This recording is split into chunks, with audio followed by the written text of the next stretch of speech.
Hello and welcome to this channel where we talk about graphology and also psychogenealogy.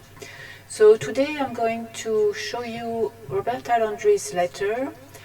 I assume that if you clicked on this video you already know about the sad story of Gabby Petito and who was murdered by her boyfriend Brian Laundrie, who then committed suicide.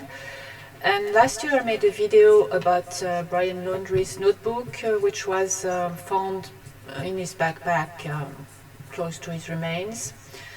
So at that time, back then, there were already talks about his mother's letter, which was found somewhere, and which had the suspicious mention on it, burn after opening or after reading, sorry.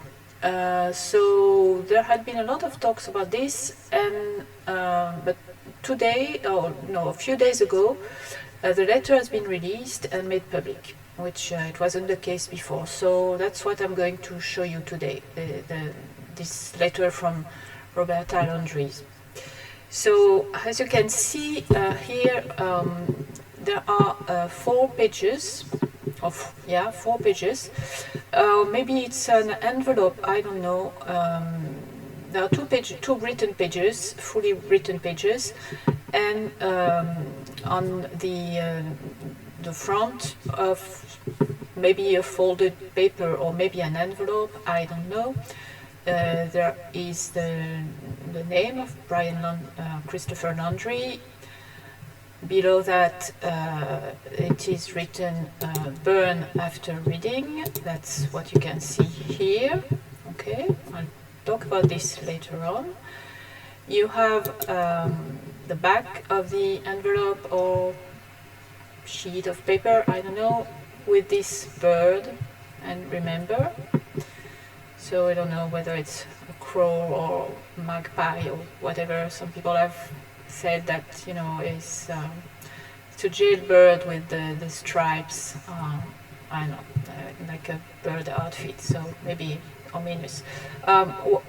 What is not known is the date when this letter was written. So Roberta says that it was written before they left for their trip, and so before the murder, a few months before, that she had written it because she wanted to reconnect with her son. She felt that their relationship was strained by this time. That's what she said. And but in the letter there are many things that make us wonder whether it was written before or after the murder. But that's not what I'm going to talk about right now. I just want to show you the handwriting. So here you have the first page. And so it's as you can see, it's a print or script handwriting. It's that's the way it's usually taught in the United States. So, but what I want to say is that yes, it's very irregular. That's very striking, whether in dimension or slant, or also layout. The layout is really striking. It's problematic, in fact. There's no margins whatsoever. The lines are most of the time ascending, but very irregular. There's no clear baseline. Baseline would be the line on which all the letters stand. I mean, all the here, for example, I've made some lines, so you can see that the beginning of the line is very different from the end, because the line goes up and up and up. And even in the word, in each word, you can see that it's up, it's down, it's up again. It's very irregular. Okay. So that's an important part of this handwriting. Of course, please bear in mind that I haven't seen the original document, so I cannot make a full, complete handwriting analysis. But there are things that we can observe, and especially the layout is really interesting here. And well, we can say it's disorderly. There is no clear, nothing is clear. The words are like scrambled up, scrambled on the page. Everything is mixed up. We don't know where to stand, and as she doesn't know where to stand, in fact. Okay, so what can we say about this? I'm going to show you the second page. There it is. So in the second page, you can see that it's a little bit, the handwriting is a little bit smaller, maybe. And but you can see that the lines are also going up mostly, but at the end it falls. Like this falls here on this word, of course, which is an important word, death. And sometimes it just drops like this, can, for example, here. In the word messengers, you can see also that it goes down and a little bit up, and it's like that everywhere, okay?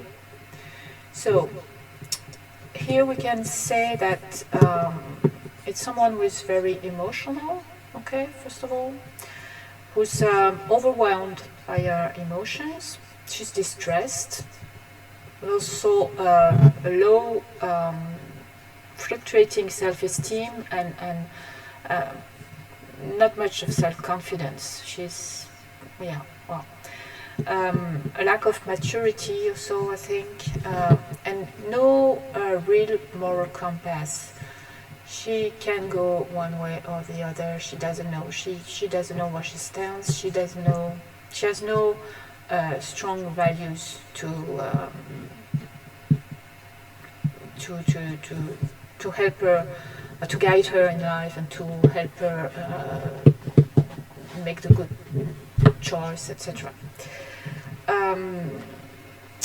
So yeah, it's also someone, I think, that can be influenced, who's very dependent, very needy. She's in the letter, she's always, well, she's telling her son that she loves him no matter what, but in fact she's also asking him to love her no matter what, and she goes as far as saying, if you hate my guts, I will get new guts, or something like that.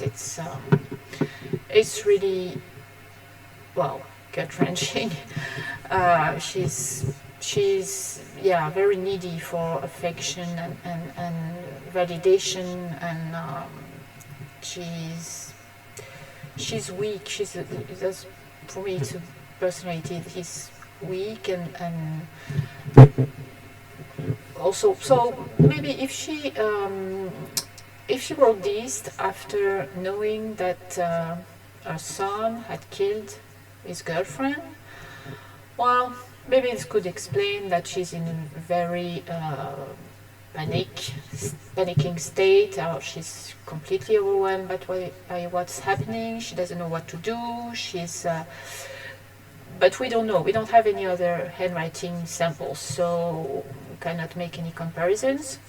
If it's her usual handwriting and she was writing this because before the murder, well, she's not very strong person, and she's also not well organized. You can say also this. She feels very insecure. Yeah, I think that's the word, the important word here. She's insecure, and she's hoping that something will come to help her. Yes. So that's she seems, yes, fragile, and well, when we look at this part, the front part of the envelope, we can see that Brian Christopher Laundrie, it's ascending, but each word begins a little bit higher than the other one. It's like she's struggling to yeah, struggling to make it, struggling to do something, to go where she wants to go, she's fighting against what's bothering her.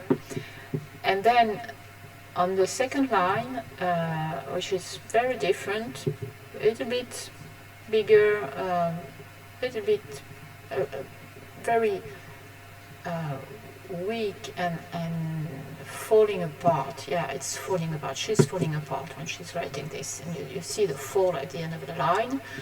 It's really, she's exhausted, she cannot cope anymore, she feels totally distressed and doesn't know what to do. I have the feeling that she wrote this afterwards. Maybe someone mentioned on a video, I don't remember the name of the person who said it, that there could be like tears, some tear marks on the envelope. I can't see it here because it's a very bad image. It's not very good, but yeah, it could be of someone who's been crying and doesn't know what to do anymore. So I think that's what I wanted to tell you mostly. So someone who's lost, insecure, doesn't know what to do, overwhelmed. That's what her handwriting tells me. Well, tell me what you think. You can comment below the video, and please write. Please like if you liked it, and subscribe. And I'll see you soon. Goodbye.